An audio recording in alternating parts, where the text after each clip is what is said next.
il a dit que quand un responsable cumule un certain nombre d'échecs, le minimum, c'est qu'il démissionne. Ce que n'a pas dit M. Saïdani, par contre, c'est qu'il y a beaucoup d'autres responsables qui doivent démissionner parce que le cumul des échecs n'est pas seulement au niveau du patron de la sécurité intérieure. Le chef de l'État a cumulé des échecs lui aussi. D'autres responsables de d'autres institutions ont cumulé des échecs, d'autres ministres ont cumulé des échecs. Donc il y a plein de responsables qui devraient quitter ou bien démissionner. À vrai dire, la différence entre nous et ce que dit M. Saïdani, c'est que nous voulons sauver l'Algérie. Pour M. Saïdani, il s'agit de sauver le système et il pense que sauver le système en ce moment passe par le départ du patron du renseignement. C'est grave ce qu'il a dit justement par rapport à l'instrumentalisation de la justice, pas par rapport à ce qu'il a dit sur le cumul des échecs d'un responsable. Il y a plein de responsables qui cumulent des échecs. Mais quand il a parlé d'instrumentalisation de la justice, c'est une accusation très grave sur laquelle aussi la justice doit se saisir.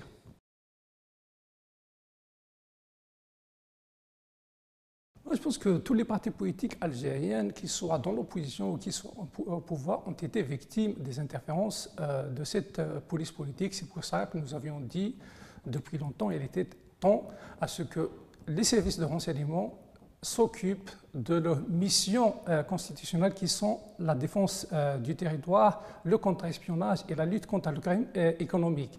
Mais il n'y a pas que les partis politiques qui sont touchés dans cette affaire, mais il y a aussi les syndicats autonomes, il y a aussi les associations, il y a aussi toutes les institutions. Nous n'avons pas cessé de le dire. La différence, c'est que cette fois-ci, c'est un responsable du parti au pouvoir qui le dit et il a bénéficié d'une meilleure médiatisation parce que quand c'est l'opposition qui le dit, souvent il y a censure au niveau des médias. Dès qu'on prononce le mot DRS, il y a quelques années de cela, on est automatiquement censuré par la presse, notamment écrite. Je ne parle pas de la presse audiovisuelle publique parce que ce genre de médias, les partis d'opposition tels que le RCD n'y ont pas accès. En fait, la différence entre le RCD et les autres partis politiques, c'est qu'au niveau du RCD, même s'il y a toujours eu des tentatives d'infiltration, il y a toujours dans les partis politiques des éléments qui, à un moment ou à un autre, sont payés en charge par les services de renseignement. Souvent, ça commence par des pressions parce qu'il y a la gestion des carrières professionnelles, il y a ceux qui sont qui ont des cabinets, par exemple, d'avocats, des cabinets de médecins, donc c'est les pressions au niveau du fisc, etc. Maintenant, au niveau du RCD, l'essentiel des gens qui ont toujours été au niveau de la direction, c'est des gens qui sont, pour l'essentiel, venus d'un combat très long. Ils ont travaillé déjà durant la clandestinité, ils étaient dans des prisons algériennes, ils ont commencé à lutter contre la sécurité militaire, parce que ça s'appelait la sécurité militaire durant les années 70-80, depuis longtemps. La SM a muté en DRS, donc on a connu des changements d'appellation pour ce service, on a même connu des changements de responsables. Moi, je juge que tous les responsables qui ont été en charge de ce service ont échoué, mais il y a seulement le dernier. Mais la question qui reste posée, c'est la dissolution de la police politique, ce n'est pas seulement le départ du responsable en charge de cette police politique.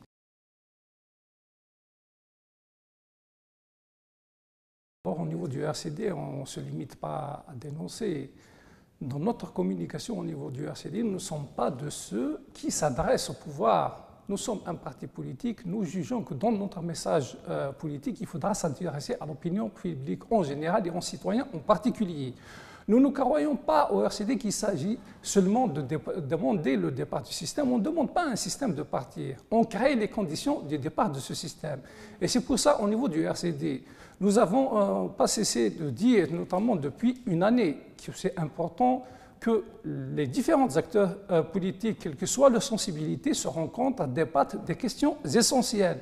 C'est pour ça aussi que le RCD a dit qu'il faut inventer, parce que ça n'a jamais existé, de nouvelles conditions pour la compétition politique. Il ne peut pas y avoir d'élections libres et transparentes en Algérie tant qu'on n'a pas décisé le ministère de l'Intérieur de la gestion des élections.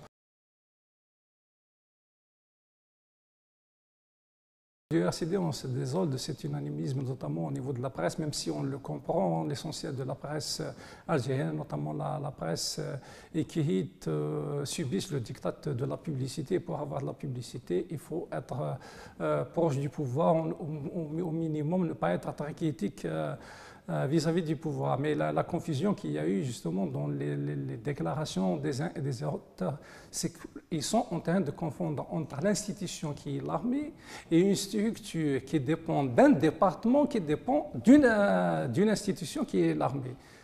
Voilà la confusion. Il y a une volonté délibérée de faire croire qu'il y a une attaque contre l'institution qui est l'armée. Moi, je ne vois pas cette attaque contre l'institution de l'armée.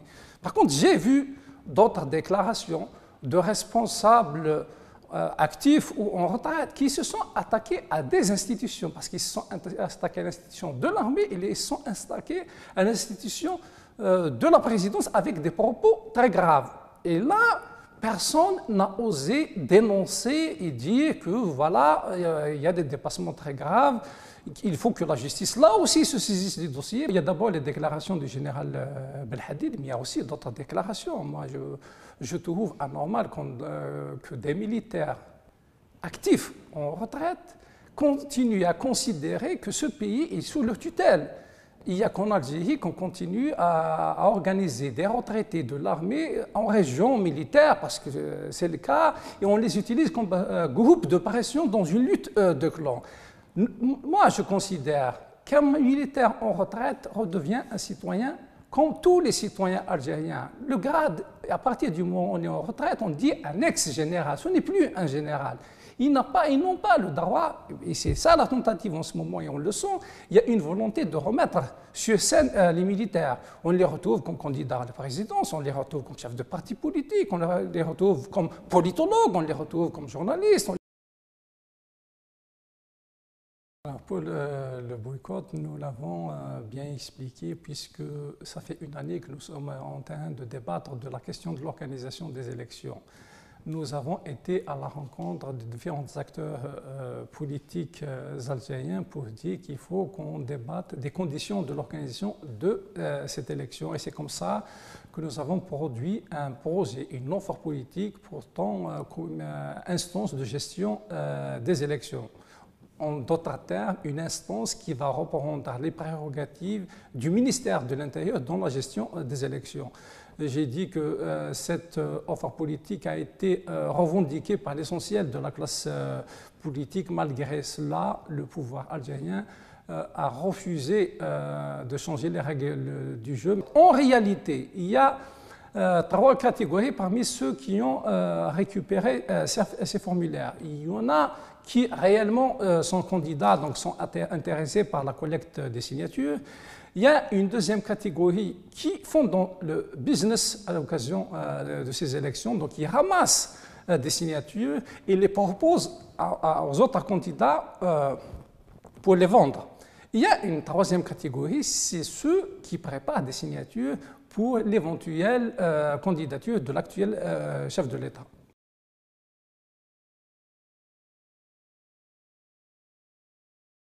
C'est l'inverse qui est une solution de facilité. Un parti politique comme le RCD, c'est un parti qui n'a pas de problème pour participer à une élection.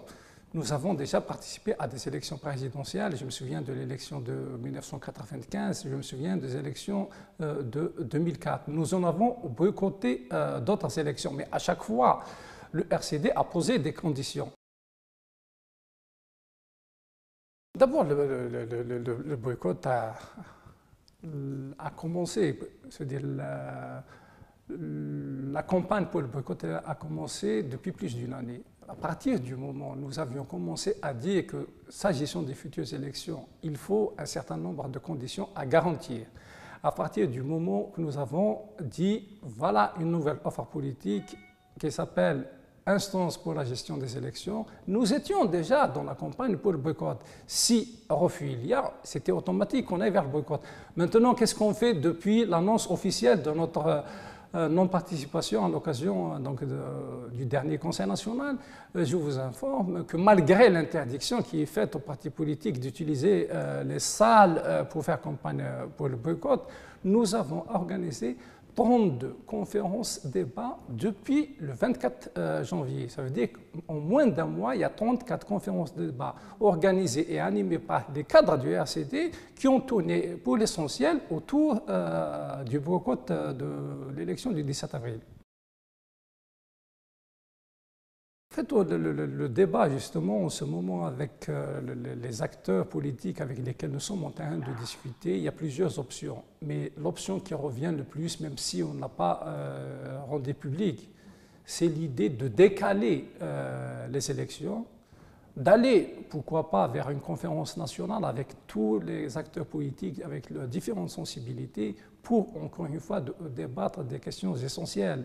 Je reviens toujours à l'idée d'une instance de gestion des élections, à l'idée d'une constitution consensuelle, etc.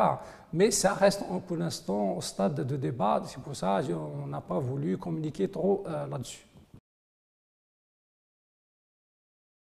Non. Le RCD boycotte l'élection du 17 avril, que Bouteflika se présente ou pas. Pour nous, il s'agit, et on a très bien dit, de dire qu'il n'y a pas d'élection le 17 avril. Le 17 avril, il y aura désignation officielle du chef de l'État choisi derrière les rideaux.